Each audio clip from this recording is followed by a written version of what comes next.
Amigos do Centro Clínico JWM, mais uma vez, estamos aqui visitando um dos consultórios deste Centro Clínico a fim de trazer um pouco de informação. Estamos em pleno mês de janeiro que recebe já há alguns anos uma temática importante, que é a temática da saúde mental, a saúde do cérebro, a saúde do corpo a partir do seu sistema nervoso central. É considerado há algum tempo o janeiro branco. Ele tem uma pequena diferença daquele setembro amarelo, onde também se fala um pouco da questão mental, mas se fala mais no que se refere à depressão em setembro. E agora, nesse mês de janeiro, a gente entra um pouquinho mais, de uma forma mais genérica, digamos assim, a falar sobre os problemas que a mente pode ter.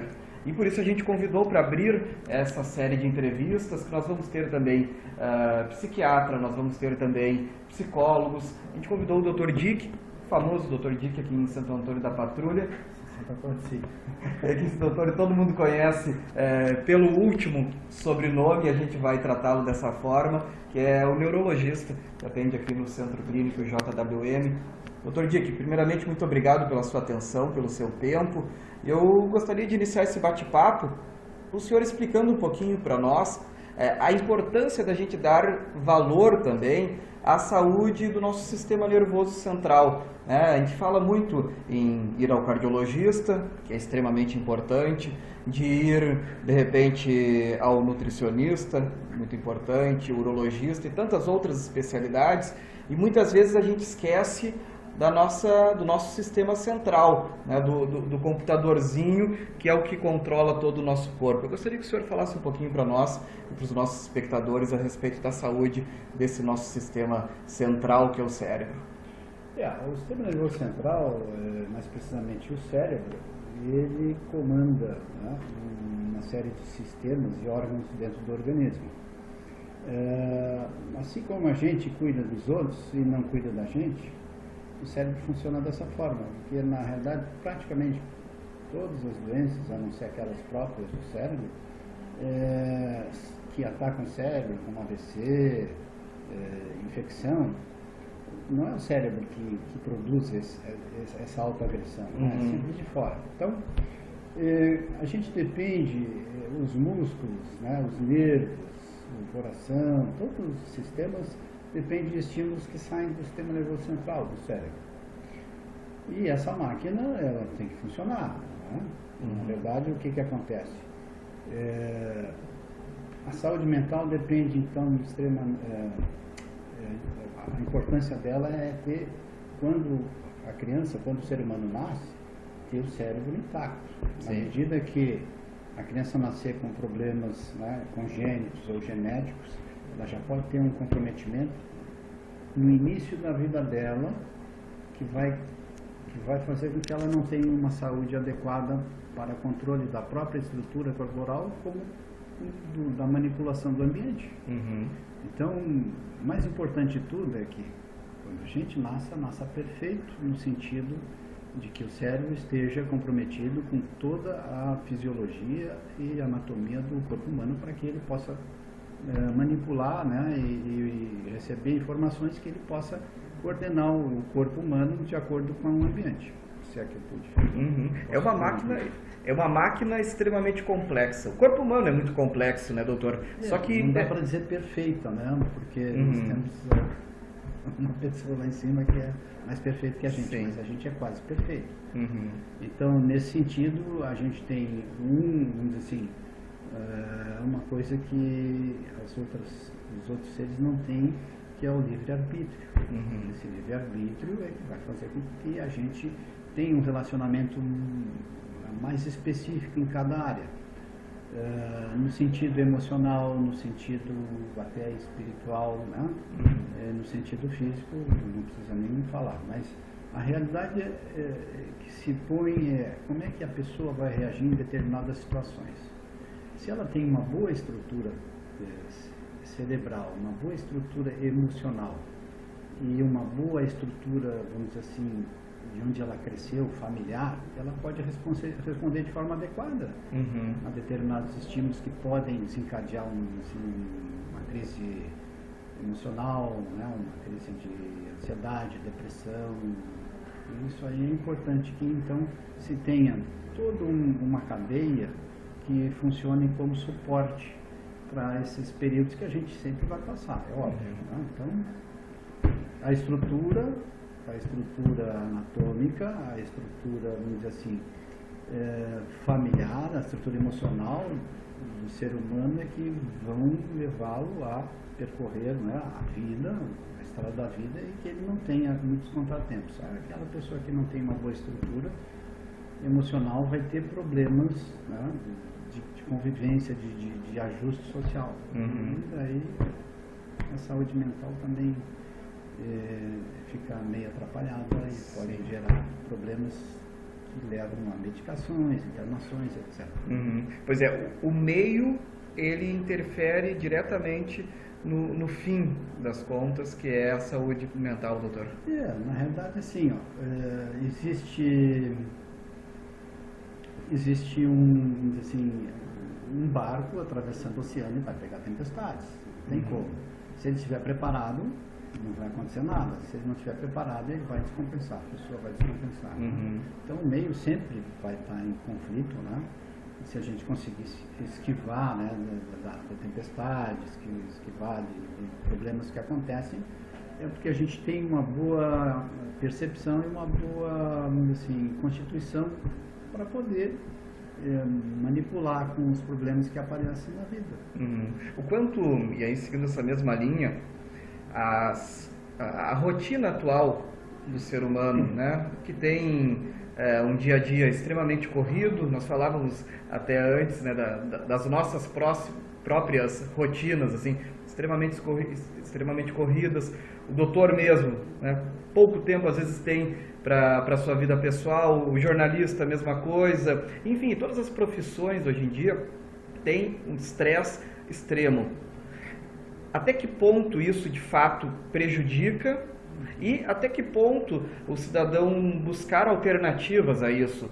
Prática de esportes, uma vida social mais ativa, até que ponto isso também contribui aí para ser o contraponto, na verdade? Na realidade a teoria é muito bonita, mas na prática não existe, né? Não tem como fazer isso. Hoje em dia existe muita competitividade e as mudanças acontecem em horas. Então você tem que estar sempre te atualizando, tá? Primeira coisa. E tu tem que sempre manter, vamos dizer assim, a tua postura no teu lugar. Tu tem essa competitividade que faz, que alimenta, né? A gente recebe agora informações múltiplas de todo o planeta, né? E tu tem que metabolizar isso, tem que absorver e ver o que te interessa. Se tu começa a depurar, tu até consegue manter uma linha adequada, né, de vivência durante as 24 horas. Senão tu te perde. Já deixa de fazer isso, deixa de fazer aquilo, não tem tempo para isso, não consegue se alimentar direito, gera estresse, o estresse vai baixar tua resistência física e imunológica e tu vai ficar doente. Isso é terrível, mas paciência, né? É do nosso mundo moderno, né, doutor? E a questão da alimentação, doutor? A gente fala muito e escuta muito, na verdade, se falar sobre, por exemplo, o consumo de peixe, né, ômega 3, enfim, algumas suplementações nesse sentido também. O que o senhor acha de tudo isso e o quanto isso de fato contribui para a saúde mental? Deixa eu te explicar.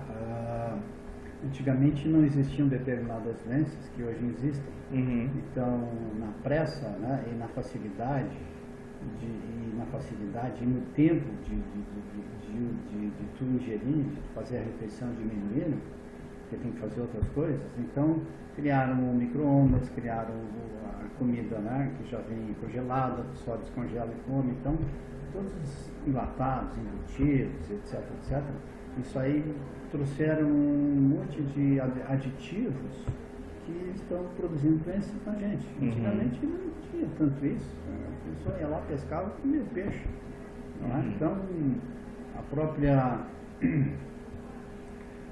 própria produtividade de grãos que tinha que ser aumentado, então tinha que usar agrotóxico, isso aí tudo gera doença. Então, na verdade, assim, a alimentação adequada pode ser feita, sem problema nenhum.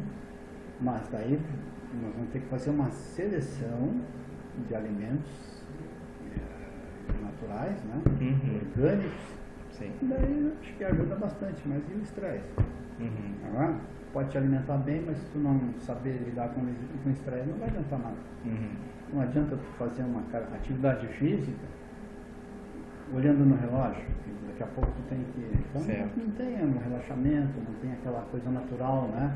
De tu te alimentar, tu descansar, tu deixar o celular desligado por todo fim de semana. Ninguém consegue ficar mais com o celular desligado. Terrível. Tem gente que não consegue mais. Se o celular estragar, meu Deus, dá interno. E já que a gente entrou na questão do celular mesmo, doutor, o cérebro tem limite? O cérebro tem... Não é o cérebro que tem limite, é o teu corpo. O cérebro tem capacidade para fazer o que quiser dele. Mas quem vai estafar é o estômago, o fígado, o coração, o pulmão, a coluna. Não, o cérebro não tem limite. Nós trabalhamos com 1/3 do cérebro, imagina se trabalhamos com 100% do cérebro, não está... às vezes eu fico me perguntando sobre isso, né? Mas e o cidadão que de fato ele usa um pouquinho mais? Porque aí a gente vê ao longo da história, os grandes gênios, eles eram considerados meio loucos, né? Einstein, só para a gente pegar um exemplo bem famoso, era doido, mas era um gênio. E um QI altíssimo. Então ele utilizava mais do que esse padrão nosso do cérebro. Quer dizer que daqui a pouquinho, se a gente chegar num ponto mais alto, a gente também vai ser considerado louco. É interessante, né? O problema todo é que as pessoas que têm um QI elevado, elas são inteligentes, mas elas não gostariam de ser, provavelmente, né? Porque tem que abrir mão de muitas coisas, né? Então fica meio isolado, segregado, e daí não pode ser normal nesse sentido. Então, agora a insatisfação, no fim das contas... O crescimento da inteligência, ela se dá por média, por todos. Na medida que todos tiverem um desenvolvimento capaz, uma alimentação adequada, com todos os componentes que podem gerar saúde física e mental para as pessoas, de alguma forma eles vão desenvolver o cérebro, né, de forma adequada. Não há necessidade. Claro que existem esses expoentes que nos fazem adiantar no tempo, na realidade, como Einstein. Mas se tu comparar século XIX para baixo e comparar o século XX, XXI que nós estamos, uma diferença brutal de uma hora para outra.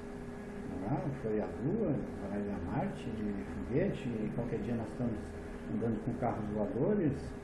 Isso não faz 100 anos que foi inventado o carro, né? 100 anos, daqui a pouco já tem carro voador.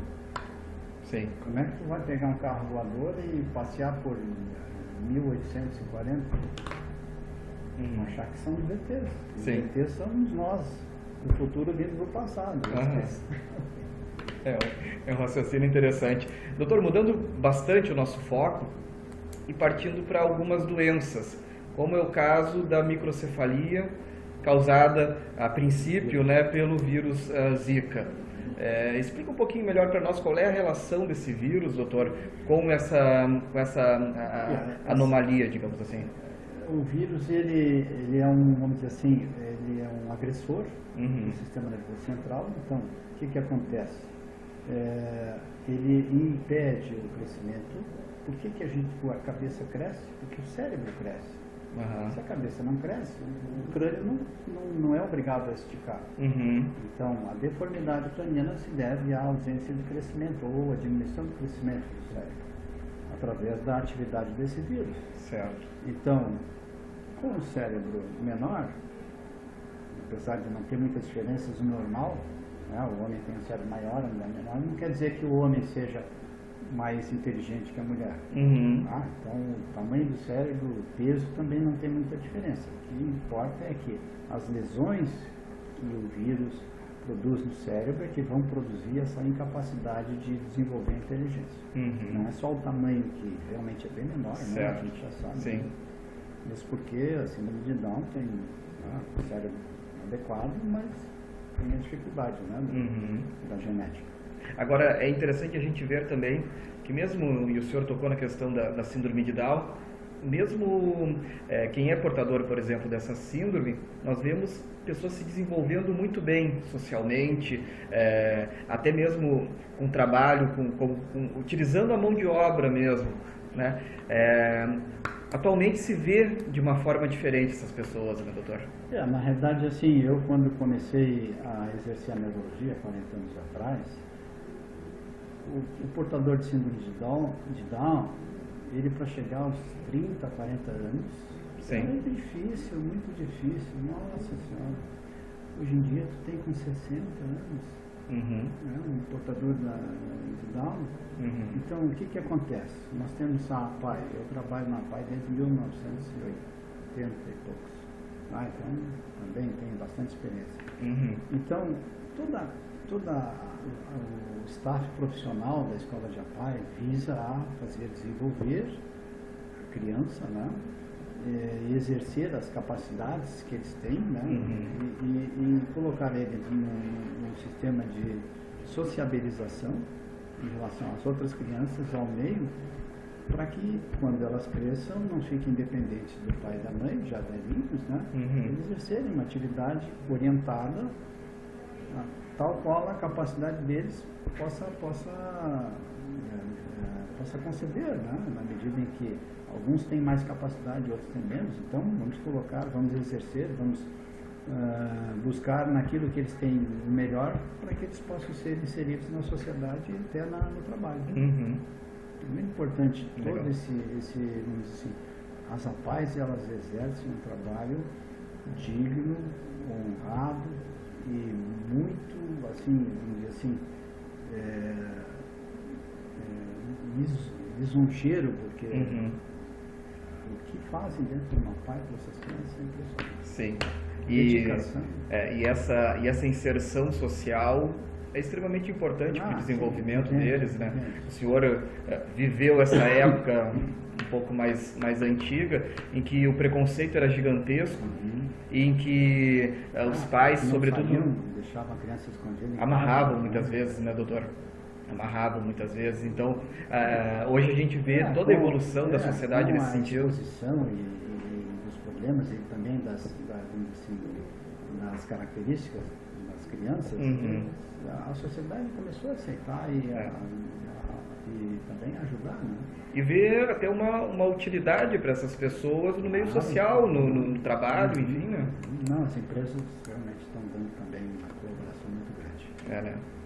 Muito legal. Bom, doutor, nosso tempo está acabando. Gostaria de lhe agradecer muito por esses minutos e que a gente possa ter outros bate-papos assim. Ok, só não pode confirmar que não teve cortes. Isso, exatamente. Não gaguejei. Exatamente. Doutor Dick, muito obrigado mais uma vez. Obrigado, amigos. Até a próxima entrevista.